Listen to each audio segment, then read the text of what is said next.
Hello and welcome to the Business Aviation Collective podcast, sponsored by LD Aviation. Today we have the great pleasure to talk to Ryan DeMoor. He is head of aviation tax for MySky these days. He's also a board member of the West Michigan Aviation Academy. And you have probably seen him around the industry because he does many talks and podcasts and chats all about tax. So welcome, Ryan. Hi, Lindsay. How are you today? I'm doing very good. It's very good. Thank you so much for your time today. Yeah, no problem. Happy to be here. Well, hey, I just wanted to kind of start out the conversation with a thank you for allowing me to join in and experience the gala for the West Michigan Aviation Academy. And I thought maybe you could just tell our listeners, what is that all about and what do you do as part of the board there? Yeah, sure. No, it was great pleasure getting to have you there as well. So thanks for coming. The West Michigan Aviation Academy is an aviation themed high school in Grand Rapids, Michigan, which is where I live. I happen to be on the board of the foundation there that helps raise money for the school. So it is a charter high school here in Michigan. So it is a public school. They essentially don't get to choose their students. Basically, anybody that comes in the door is welcome. And if there are more applications than there are seats, then they have a lottery. But it's a wonderful high school. And it has a flight program, believe it or not, as well. And so they get a number of dollars from the state for being a public school. Then there's a funding gap, if you will, as is common in this country. And all of the extra stuff, the Science Olympiad, the robotics programs, the STEM things, the RC club, flying, 3D printers for the engineering school, all of these types of things, right, require a little bit extra. And so our charter at the foundation is to help raise a little bit of money for some of the extra stuff so that the students can get a really good education. So my son is now a freshman at the school this year. So it's kind of been a fun adjustment period to having a student there. I've always looked at the school and through some of my previous jobs, now that my son is actually a student there, right? I get to claim to be a mom and dad as well. So it is definitely something that I enjoy doing and helping out on the board. And, it's such an awesome program. We'll put it that way. The level of respect that is put into the kids and essentially the training to be leaders is such a awesome thing. And it's just an amazing school. So happy to help out there. So again, thanks for you for coming. And, if people are interested in checking it out, just, go Google West Michigan Aviation Academy and I'm sure you'll be able to pop it up. But we're always looking for support and ideas on things as well. So anything anyone can do would be much appreciated. Great. Sounds good. I will make sure we put the link in the notes below to the podcast there. So if anybody wants to find it, they can pop in there as well. And I would like to second that. I mean, that was the coolest venue I think that I've been. So, I got to go to the school. I got to see some of the classrooms that they're using, like modern classes.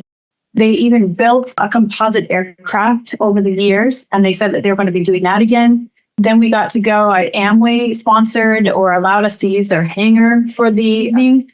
That was really cool. We had some great speakers. They even had Patty Wagstaff send us a little video. That was cool. Anyway, I really was actually surprised and in awe of all of what that school has accomplished. And I wish there are more of them like that. And I hope that more of them pop up like this one. And it is amazing what they've done. I think the idea was born, I think, in about 2010. So it's been about 13 years. So, and it's not just pilot focused either, right? It's engineering focused. They have a biomedical engineering program. They, like you said, they built our Cub, basically, maintenance standpoint. And as we'll get into later, as I'm sure that everybody's aware of on some of these podcasts, there's a huge issue right now with finding talent. Right. And understanding that there's, a lack of people that are in this industry. So anything that can be done to kind of help fill that gap, if you will, with qualified individuals is amazing right now. So, supporting it from that level, even, you say, well, we can support aviation colleges, but even going to the level lower than that, and, if you look at some of the programs AOPA has, right, even going further into middle schools and grade schools to sort of plant that seed is very, very important these days for our industry, to make sure that we have enough talent that comes in flowing into the industry for future years, right? So Definitely. It's always good to get, I think that's a good point you mentioned. Sorry, no, it totally is. And if we don't start from when they're a young age, they don't know. They just haven't been exposed to it. I think that you bring up a good point, though, with the AOPA. I did briefly look into that program because I live in a small town. There's zero aviation here. And I think that would be a great program to bring to my school. So any of those people listening that might be interested in bringing more aviation information to their local schools, check out the AOPA. And I'll put that in the link as well. But check out AOPA. They have some curriculum basically already set up for younger students. Absolutely. So very cool. No, and it's like I said, it's just an amazing school. I consider myself super lucky that, my wife and I were able to get our son in, and that, his number it was pulled in the lottery. He actually didn't make it in. He was actually, I think, number 5 on the waiting list, but oh gosh, was able to get in over the summer. So it was a couple of trying weeks there of waiting, but once we got the word that he was in, it was amazing. So yeah, it's definitely a wonderful school and a wonderful place for kids to learn more about aviation too. But not, like I said, not just a focus on flying, but a focus on aviation as a whole, and then all of the things that go around aviation to support it, right? And that's, you get your typical individuals out there that are like, oh, you're in aviation, are you a pilot, or are you a mechanic, or are you a flight attendant? Well, right. I'm none of the above. I was a pilot, sure, but I am a tax guy. And they're like, oh, yeah, I guess that's necessary too, right? So it totally is. That's a great lead into the next part is that we're all in aviation, but you took a specific piece of aviation or a specific piece of what you like, which is finance, and you combined your two loves, basically. And I am kind of curious though, how did you figure that out? How did you do that? So maybe walk us through, how did you start in this industry and how did you get where you're at now? Well, I can go to the Wayback Machine and basically say I grew up with 3 older sisters, and my dad had always wanted to be a pilot, but never could. Okay. And so he always used to take me out to the airport when I was a kid, and we used to come watch airplanes land. And that was just sort of one of the things that my dad and I did together, sort of to get me out of the house away from my sisters for a bit, if you will. And so lots of girls in that family. Right, well, exactly, right. So he had always kind of wanted to do it. So he got me interested in it, and I started flying when I was 15. Soloed at 16, got my private at 17 while I was in high school. So again, going back there, right? Like there are kids who fly airplanes when they're in high school. It's those are the age requirements. So I was lucky enough to be afforded that opportunity. I'll put it that way. So I wanted to be a pilot since I was 4 or 5 years old. Basically, followed through with that. Ended up getting my private license. Went to Embry Riddle down in Daytona. Spent 4 years at Embry Riddle on Daytona, and loved the school, loved everything about it, and got into flying. Was hired straight out of graduation into the right seat of a CRJ. Flew for Atlantic Coast Airlines, which then became Independence Air for about 5 years. So I sat in the right seat of the CRJ 200. And then when Atlantic Coast became Independence Air, they promptly exited business. So all right. 5 years into my career, I realized that the airline business was not as stable as I once thought, right? Sure. So it was kind of, what do I do now? And so prior to that, I will say that my dad had always said, look, I have no problems backing you and helping you get to where you want to be with this stuff, but you have to have a backup. right? If something happens with your health, if something happens, at some point in life, doesn't matter what it is, you always have to have a backup. So it's always a good idea. Very smart advice. Yeah. Very smart man, correct. So he kind of pushed me to think about what else I enjoyed doing, right? And so on my mom's side of the family, there was a bunch of, my grandpa owned a store and was always a sharp businessman, and so she had always said, "Hey, you'd be good at that." So I figured, well, you know what? I'll go get my MBA. So as the airline was switching over from Atlantic Coast to Independence Air, I actually got into Grand Valley State University here in Grand Rapids, Michigan, and started my MBA program. And so my last sort of 2 years at the airline, I was flying Friday through Monday, and then in classes Tuesday, Wednesday, Thursday, and ended up getting my that's not That's a lot. not for a couple of years, but yeah. Well, but got through the MBA program there. So when Independence Air filed for bankruptcy and they were taking voluntary furloughs, I had just one more semester left. So I basically said, I'll take an early furlough. I finished up my classes, got my MBA and finished that up. And then I was lucky enough to get hired at Northern Jet Management here as well. So I started flying again, but also started doing business stuff and doing, cost analysis and, all sorts of fun stuff. And that became really interesting to me. Right. And I still loved flying, but I really enjoyed kind of seeing, at a 135 carrier, the money making aspect of how do airplanes make money. Right. Mm-hmm. What can we do to control costs? And can we set up pilot schedules in a way that's going to help with that? Can we, right? So I started really taking in and learning sort of the business side, and then, accounting and tax were there as well. And I really honed in on that and really enjoyed it. So it was kind of like, hey, I get the best of both worlds. But then I got married and had 3 kids. Congratulations. That's awesome. Yeah. So it was kind of like, hey, I, don't really like being away from home all the time anymore. So, but I had this sort of seed planted as far as being on the business side of things. So a couple of months later, I was offered a job at Amway in their corporate Part 91 flight department as their financial analyst. So that job became open, and I saw the job listing and went, wow, this would mean I wouldn't have to fly anymore. And at the time, I think I had a 3-year-old, not a 3-month-old. So it was kind of like, yeah, this is definitely something that I want to do. So I can be home more and I get to work on the sort of the business side of things. So was lucky enough to get that job and spent 6 years working at Amway as their financial analyst. And Amway, of course, had 15 airplanes at the time, and there was the company and 4 family offices. And so it was, so they kind of throw you into the fire on the finance and tax side. Yeah. And get to learn all of that fun stuff. But as it turned out, you worked with the flight department and all of the home offices. You were like engaged with all of them. Okay.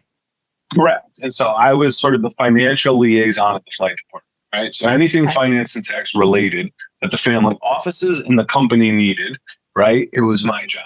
And so they had interchange agreements between there were some timeshare agreements. There was all kinds of stuff going on between all the different entities. So it was a wonderful department to learn all of that stuff. And I, to be honest, I probably would still be there working for them, had other, better opportunities not come knocking. Right. So I had a great time there and loved the crew there. And it was definitely a wonderful learning experience. But about 6 years after getting there, I was offered a job as taking over a fully outsourced tax and compliance department. And so, all right. So I was like, well, my youngest had just started kindergarten actually. And so my wife and I chatted a bit, and I decided, I can do a little bit of travel. That's fine. So I was hired at SATCOM Direct to sort of assist with when they had just purchased aircraft logs. And so aircraft logs had an outsourced tax and compliance department. But so while the person who was running it started working on building SD Scheduler or SD Pre-Flight, the tax piece still needed somebody to run it.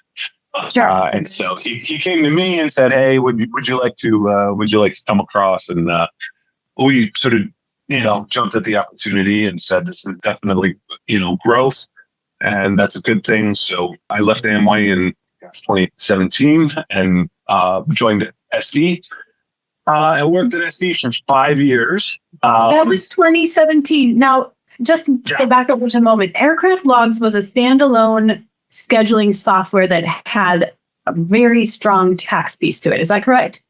That's correct. Got it. Okay. And then Satcom, they were going to modify that.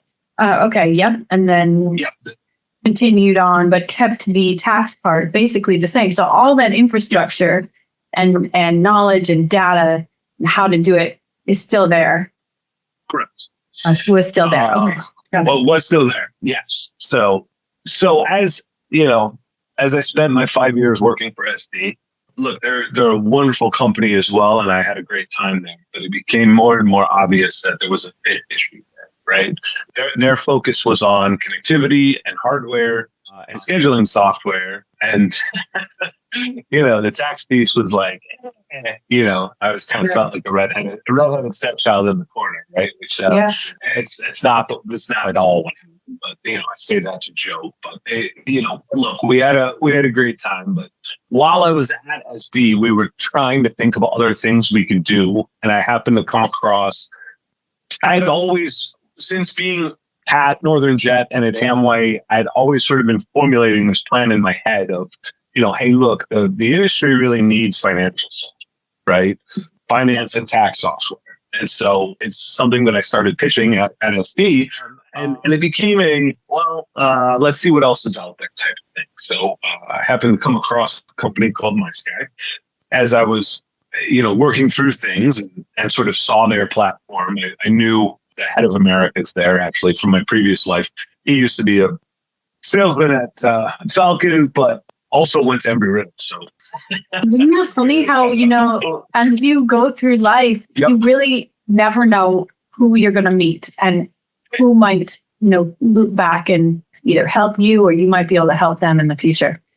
Exactly. Sorry. No, it was great because we reconnected and we're like, hey, yeah, I remember at Embry Riddle, and then remember when you came to the hangar when I worked at Amway and brought the Falcon in and so on and so forth, right? So it was sort of serendipitous in that way, but we started talking, and I did a demo of the product and was like, wow, this is, there's no point in trying to build something because we're never going to catch up to these guys, right? So we forged a strategic partnership with ST and essentially started working more and more with them, and as we strengthened that partnership, it became quite obvious that I was on the wrong side of the fence. And so the conversation occurred to say, hey, look, we love this business unit, but at the same time, I think it makes more sense for both sides if that business unit was actually over on the MySky side, not the SD side. So last year in March, the sale of the fully outsourced tax and compliance department was finalized. And so I always get to joke that I was sold. So the full department went from SD to MySky. And so we took all the customers, we gave them the option, right, of going somewhere else or staying with us. And all of our customers came with us and over to MySky. And we've been doing the same fully outsourced tax work for a while. That says a lot about your product. You brought everybody with. That's great. Exactly. And so it was a great move. And I agreed on both sides of the fence. It sort of helped them and it helped us. And so, that's when I got to be at MySky, and I've been here about a year and a half now, and just absolutely love it. It's sort of, as they say, you find your home, right? I kind of found my home here amongst similar thinking people and people who enjoy the finance and tax side and expense side of aviation. And, it's been an amazing experience so far. And couldn't be awesome at this point. Brian, I think will you explain exactly what the fully outsourced tax piece, like what does that mean? Like, so for those of us in a flight department, how does that help us? And because tax is as I'm sure everybody knows, there's a lot of intricacies in there. And why would it be better for you guys to do it than maybe us at the flight department? Certainly. So, and I'll answer that with one word, and that one word is specialization. And essentially, there's many different benefits, but I can tell you that most companies' tax department are focused mainly on their, whether it be widget taxes or whatever they do, right? They're focused on that. Their focus is not on the flight department. Most of the time, the flight department is actually nothing more than a rounding error. So it's really kind of in the back of their heads. They don't really have the level of expertise in-house, nor should they have that level of expertise in-house to sort of understand all of those intricacies of sort of that taxation piece for a corporate flight department. So oftentimes they do maybe have someone at the flight department who's been doing it for 20 years, 25 years, 30 years, and they do a wonderful job with it. But, then they retire and they look around and go, well, who's going to take over? Yeah. So from a business continuity standpoint, they realize quickly that, oh, hey, maybe we're losing that expertise. We don't know how to replace that expertise. So having an area like that is very specialized makes sense to outsource, because I do it for a lot of different clients. So I'm in the rules day in and day out. I know when the rules for this particular area are going to change. Right. I'm familiar with all of the regulations and so on, whereas some junior analysts at a tax department at a Fortune 500 company might not be. And so from a business continuity standpoint, it certainly can make sense. But yeah, then that way they can focus on their widget taxes. We come in and we help them do essentially the calculations. Now, I guess legally, I have to say I'm not a CPA and I'm not a lawyer. So I can't give you an official opinion on, whether this should be A or B, but I can certainly do all of the calculations and help your department kind of understand how to structure itself so that they know how to make the decisions that need to be made, and make sure that we're setting up a proper structure within the company to handle corporate aviation. But it's definitely a very high optics area.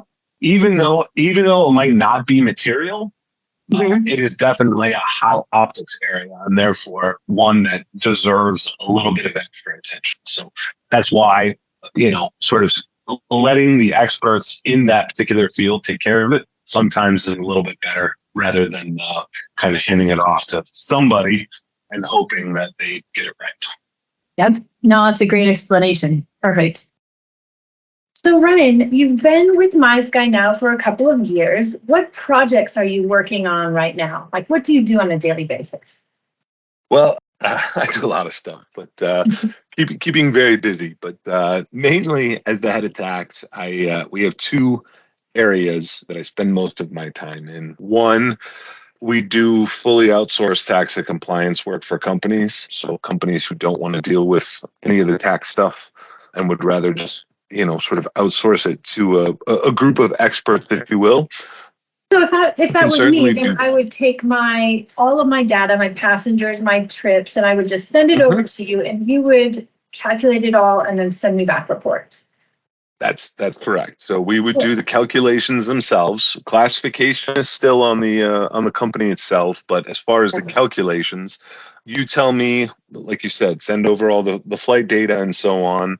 We'll calculate the SIFL. We'll do the disallowance. If you're a public company, we'll work on your SEC numbers. If you have a timeshare or any other type of reimbursement, Nichols opinion or something of that nature, we'll calculate all the reimbursements and then send back a whole bunch of reporting. So, I mean, most, Fortune 500 companies, and I'll put it this way, we're in two areas, right? So Fortune 500 companies where they have huge tax departments and the flight department maybe isn't something that they're really interested in because it's just not material to them. You're talking a $50 to $100 billion company, a 20 million flight department's a rounding error. Right. So what do they care? But at the same time, it's a high optics area. And so you want to make sure that's being covered, right? So that's one of the reasons why people will come out to us, is to say, look, from a business continuity standpoint, right? Sally or Joe have been doing it for 25 years, but they both just retired, and we don't have anybody who knows how to do any of this stuff. Can you guys sort of take care of it for us? And so that's where the fully outsourced piece comes in, and it's handy. And we're there, just kind of hold your hand along the way, right? Lawyers are great at setting up structures, but, and this is no knock on the lawyers, but at the same time, I don't think it makes financial sense to have them looking over your shoulder 24/7, right? Having somebody there that can hold your hand and help you through this sort of day-to-day stuff is certainly handy. So that's one. And then the second one, of course, is we have now started building MySky Tax, which is the software that will do all of these calculations. And so if you have people at your company who are capable of doing this, but are utilizing spreadsheets and old technology and pull their hair out every year because they have to do a whole bunch of work and to get these results and so on, because everything's getting done manually. Now there's software, and we're working strongly on integrating with every scheduler that's out there. So in theory, we've secured APIs with and integrations with most of the scheduling systems that are out there today. And so from that standpoint, we're able to pull in your flight data automatically, and then the software can do your SIFL calculations, your disallowance calculations, your timeshare reimbursements, and your SEC stuff if you're a public company. And then there's really great. I mean, I'm just thinking all of the uses you could have for that, because I tend to like to get my hands in all sorts of pieces. And I have done a ton of Excel spreadsheets, and I actually really don't like Excel. So this sounds like a really cool alternative. But sorry, I interrupted you. What else? No, it's good. It's good. And no, you're absolutely right. Right. And that's the point of it, is there's not much out there in the way of specialized software that deals with this. And so we saw a gap in the market, and MySky obviously does financial software, right? So it fits well with our product line portfolio, spend management system, with budgeting, with quoting, with everything else that MySky does. It fits well in that area, but the idea is to make it simple, right? That's definitely something that I personally have seen, because I've been involved in this area for a very long time, and it's nice to be able to create something that's going to be useful to people. That's awesome. And so I suppose you could do kind of both. It's like a standalone program. So if I wanted to come with my flight department to you in MySky and say, I really want to do this on my own, but I want the software to help me do it, so I'm doing it correctly. Correct. And so that's the idea. You can buy as little as just simply saying, I'll use SIFL as an example, right? Where you're like, look, we just want to do a couple SIFL calculations. Our scheduler maybe doesn't do a great job with it, and we want to make sure it's right. And somebody in tax is doing it as well to always double check our scheduler, right? It's you can buy as little as just that piece by itself, or have the full capabilities of the system to throw at it. But the nice part is you have an entire team doing this work on a daily basis in an outsourced capacity for other departments that you have to be able to answer questions. And so going back to that, and I just realized I forgot to say, on the other part, the second piece, right, is management companies, where if you're an owner and have your aircraft with a management company, then you don't have a flight department to go to say, hey, I need help with this tax stuff, right? So you have to have someone that you can go to. And so that's where the outsource piece becomes effective as well. But even in that scenario, if you have a sharp finance department, which most people do, I mean, if you own an airplane, obviously there's a reason you're, successful. Then there's now all of a sudden a tool. But if you have the occasional question of, oh, hey, why did this SIFL amount show as 0? And it's like, oh, well, it's because of the 50% rule, or, whatever. Or, hey, I forgot how mixed use trips worked. Can you, refresh my memory? now you have access to a team of people that are able to answer those questions for you. So like a phone a friend option. Yeah, right. That's right. You have a phone a friend option for tax software, and then if it gets to a point where it's just too much to handle, right? Then you can always come to us and say, "Hey, we really want to just move up to the fully outsourced stuff, and then we'll just take care of everything." That is so cool. What a great idea. Super great idea. So let's see. I think that product could be used across the board by many different people. And I like the phone a friend kind of idea. I guess, I know it's not really a phone a friend, but at least as schedulers, we go to the conferences once a year. There's also like the tax conference, which we'll talk about here soon. But those are like our only places and ways to learn about how to do this. So I really think that's just a really cool product that would allow us to learn, but also give us the tools to not make a mistake. Definitely.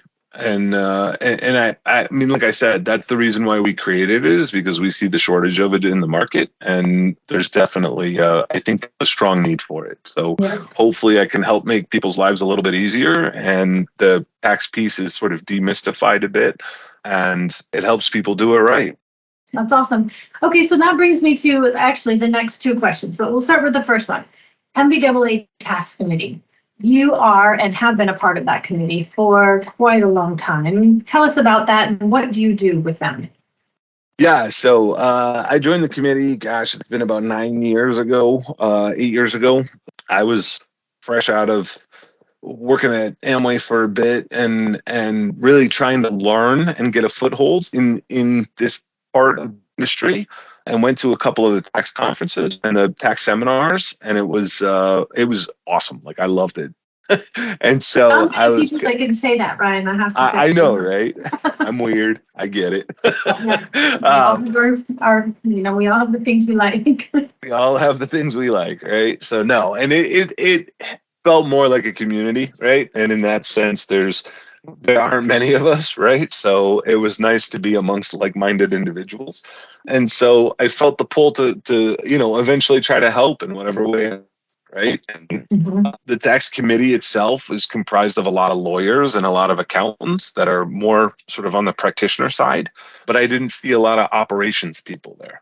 I was an operations person, right? So it was like, hey, I think I can bring a unique perspective here. And so I signed up for the committee, and very glad to have me, and I was super glad to be there. So I've been there now, like I said, about 9 years. Wow. I'm currently the vice chair of the committee, and so I've been into leadership, which has been a fun and interesting challenge as well. It certainly gives you a different viewpoint into things, and it's been an incredible learning opportunity. There's a lot of things that I think that people aren't aware are happening at the legislative level. So things like the Tax Cut and Jobs Act, when it came out in 2017, there were a lot of things that the tax committee has been working on for years that got sort of put into those bills. And so small things like the change to the FET rules on, we call it the 4261E5 regulations for members flying on their own airplane, no longer pay FET. But there's a lot of those sort of gray areas that come up over time that the committee's really helped sort of flesh out some of the rules on. That to me is very interesting, right? I love reading the code. I love, trying to figure out what the legislative intent was and understanding why things are the way they are, and seeing if there's a mismatch with what's going on out there in the actual industry, and seeing how we can change that, right? Okay. So the committee certainly trying to help the industry as a whole, but even things like, hey, we've got question areas between, FET for charter brokers and SAF, tax credits for SAF, and how is that affecting our industry, and what is that doing? So, but yes, it's been a real experience. And I would highly advise anybody who's in this business to, try to get a piece of their knowledge area to the larger collective. Okay, yeah, I agree. That's wonderful. Now, you're speaking here coming up soon as well, right? Isn't there a tax committee coming up? That's right. There's a business aviation tax seminar. Probably by the time it's on the air, it'll have already have happened, but it's June 8th in Chicago, aviation tax seminar, which happens yearly.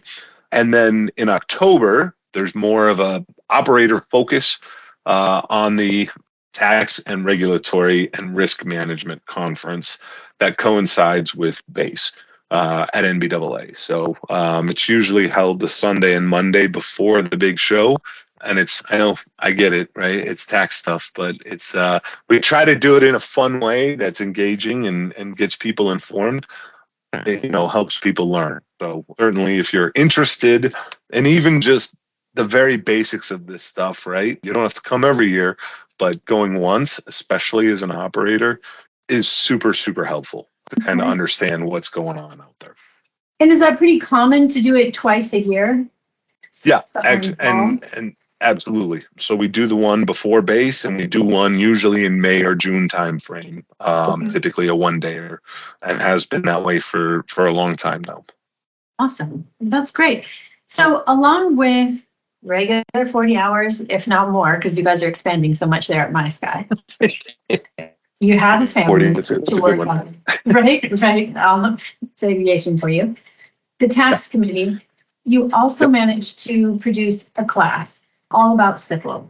What was that like, producing that class, and what is the class all about?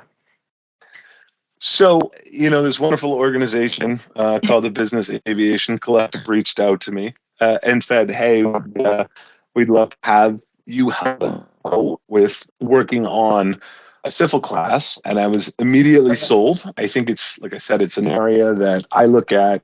There is a lack of understanding out there, and it's not necessarily, people just don't want to learn. It's more of they've been to a conference, they know enough to be dangerous, but they haven't really gone through and read all of the regs and understand all of the nuances and so on, which can sometimes get people.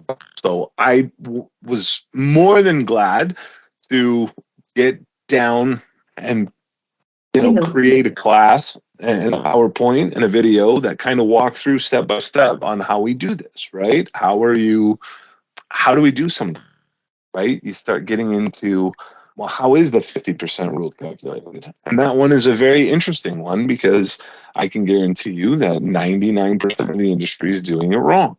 And I'm not trying to say that you're doing it wrong and I'm the only one who knows it. It's always been a kind of a conference thing where it's like we kind of gloss over and say, it's 50% of the seats, right? Where it's actually all of the seats minus the number that comes up with that number. So it's things like that where we'll step through and read the actual regulation and understand how that came to be, and then put it into practice operationally. And there might be, some tax software that has some good visuals in the video, but that's all right. Not to put for self-promotion there, but if it helps explain how things happen when it comes to mixed use, when we have some business and some and all those things, they're not easy, and schedulers are often tasked with doing them, right? And it's where do you find those answers, right? And that's always been the frustration that I've got. And as I spent more time working for SD and working for MySky, and having lots of friends on the S&D committee, and understanding the frustrations of people who are doing this work, it's become more and more obvious to me that, hey, it would be nice if there was a resource out there that people could turn to that sort of really explained it, and not in a, no offense, not in a drab CPA kind of way, right? Doing it in a fun way that we can all learn something. So that was really the challenge, was to try to find a way to get down a video and hopefully people can learn from it. Mm-hmm. Yeah, and I'll give you some more background for those of you that are listening, but Ryan and I have been working on this project, honestly, for a few years. Like, we have built this little by little. We did a lot of background PowerPoint work, and then we got it finally into the recording phase and the published phase. And I'm so excited because I really, like Ryan was saying, I really think that there isn't a product out there that teaches us as schedulers how to work, like how to do this correctly. I mean, all we're doing is kind of like benchmarking with each other, and the other person might be doing it wrong. So this class, Ryan put a ton of effort and passion into this because it talks, like you said, all about the reasons why and how, and it gives examples. And anyway, I'm really super excited about it because I think it just doesn't exist on the market yet. Yep. No, I'm super thrilled as well. And it's something that I think is going to be very helpful. And even if we only help a couple people with it, that's great. Right. Because I think ultimately, there are people out there that want to learn this stuff. They just don't know where to go. There just aren't the resources out there, and the resources that exist are maybe a little too over their head or more focused on practitioners who do this stuff every day. And that doesn't really apply to scheduling. I'm not saying, but it's like anything else out there, right? If I jumped over to some other industry and tried to read a resource for somebody who was an expert at it, I'm going to be lost, right? So I think it's very important to put it in a way that can help that particular target audience. So that was kind of the goal. And, additionally, there's like, us as schedulers, dispatchers, we want to be, we want more responsibility. We'd like to have a seat at the table, right? And so learning some of these things helps us have that seat at the table. Additionally, you could find a scheduler who just loves finance, like you like piloting and finance. I mean, there could be a scheduler who has that. So maybe that would be the scheduler's main job. I don't know, something like that. I just think additional education is good. And like you were saying before too, you could take this class. You could be like, this is great. I'm all over it. I know how to do it, and do it for your department. Or you could say, this is really cool. There's a lot of nuances to it. I want to maybe use MySky Tax software to be able to help me do it.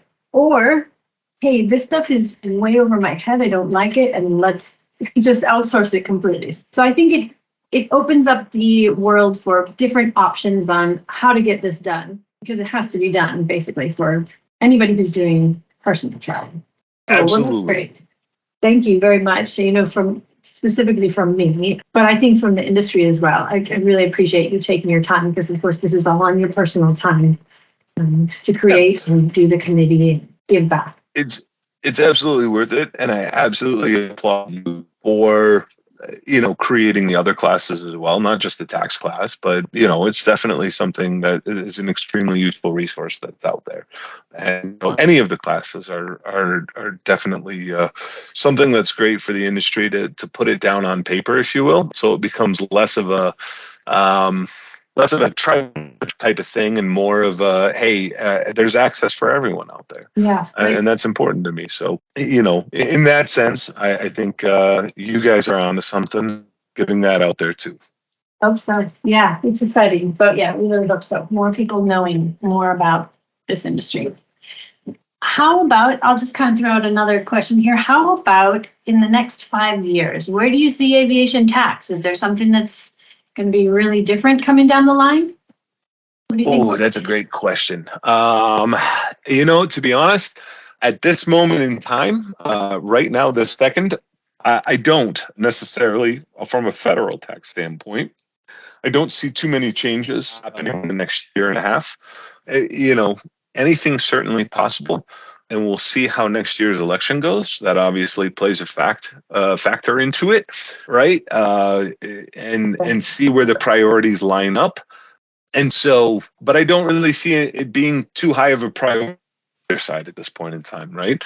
The Tax Cut and Jobs Act had some interesting things, right, with bonus depreciation, and that's sort of slowly stepping down at this point in time. But where I do see an interesting impact, though, is on the state level.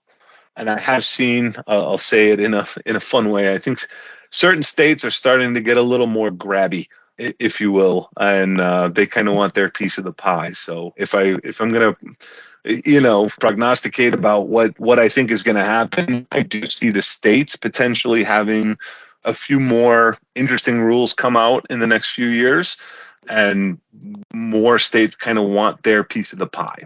But I'll leave it at that. I could be totally wrong on that, and it goes the other way. I hope it does, but from what I've seen, having the technology to track where these airplanes are and over what state they are when and so on and so forth is opening up new opportunities for them to try to collect taxes, right? So we'll see if any of them start going for it. Right? That's interesting. So, I mean, potentially we could really be watching flight tracks and possibility of reporting to states individually. Well, that would certainly. I'm not going to sit here and say it's going to happen, but I wouldn't be surprised. I wouldn't be surprised if it does, right? I mean, Missouri's already kind of started going down this road, and they kind of dipped their toe in the water. So it's kind of setting a dangerous precedent. But at the same time, right. We'll see what happens, right? There's other states that might go down that road, and there might be pushback, but who knows? That's again, it gets down to effective lobbying and local groups, organizations like I know, the Michigan Business Aviation Association, Minnesota, Massachusetts, right? All the states. You guys have the Northern California. There's a couple, there's obviously local groups and regional groups all around the country that do an amazing job of pushing back against stuff like that. So, that sort of mobilization is absolutely important. That just for that reason alone, it's important to be involved with your regional groups. NBAA does lobbying. Yep. So this type of stuff doesn't come down the pipe. Or if it does, at least you have some knowledge, or maybe you can help, nudge it in a certain way. Right. Mm-hmm. All right. So Ryan, how about what is the best piece of advice that someone has given to you in this industry? That's a really good question. So I'm gonna default this one to my dad. Growing up, I always wanted to be a pilot, right? So I sort of got there, and my dad had always told me, always have a backup. You never know what's going to happen medically, right? Or maybe you get older, your priorities change. So it's always good to have a backup. And I was just, kind of rolled my eyes and was like, yeah, sure, whatever. Right. But I guess I'm the living proof of that. Always have a backup. I flew for 10 years and then kind of got thick of it and was like, hey, I want to jump over to the finance and tax side of things. And why I'd gone back to school was to have that backup. And now I have an entire career based on the fact that I was able to do those two things, a backup. So from that sense, I think it's definitely really important to marry multiple things together to make yourself stand out and be unique, right? So having fun background thing, but is also doing finance and tax stuff, kind of helps out in that. So don't be afraid in your industry to have a backup, but then also try to find a way to bring that into what you're currently doing, because people who are able to do those two things together will generally make you slightly more successful. So that's my my piece of advice. That's great. Your dad was a smart man. It's super important. And I try and tell that to my kids as well. But when people ask you, well, what do you want to be when you grow up? And oftentimes we're pushed, I guess, to have one thing. Well, I want to be a doctor or a pilot, or right. But really, most of us, as we grow older, we realize we're more than one thing. We're probably like 100 things, So like you said, take those 2 things or 3 things that you really love, put them all together, and that makes you unique. And you're probably going to find a great role that would fit all of that. Yes. No, and trust me, I try to tell my kids too, but now I can see the shoes on the other foot, right? So I get the same eye roll I used to give, right? Right. So. Yep. That would be right about the same thing I get as well. So, awesome. Well, Ryan, like always, it's so good to talk to you. I think it's been a super informative podcast. People are going to learn a lot about it, and I think you gave them a lot of resources to go out and look for as well. I will tag the different products that we talked about in the description below. And what if somebody wanted to reach out to you maybe and ask you specific questions? How would we find you? So quite simple. I'm very active on LinkedIn. So if you want to find me on LinkedIn and shoot me a message there, that's fine. Or if you just want to email me, they made it pretty easy. It's just simply ryan@mysky.com. That's pretty easy. Right. I mean, if you're interested in seeing the product that we offer, the website's just mysky.com. And so we're super thrilled about the growth we're experiencing. And I think we have a great lineup of products that is certainly possible of helping people make things a bit more efficient and a bit better out there from a finance side of things, both in the 91 and the 135 worlds. Definitely. I agree. It's awesome. Well, thank you again, Ryan, very much for your time. And I'll catch you again maybe in a couple of months, and we'll see how your new products are coming along. Thanks, Lindsay. Appreciate the time. You bet.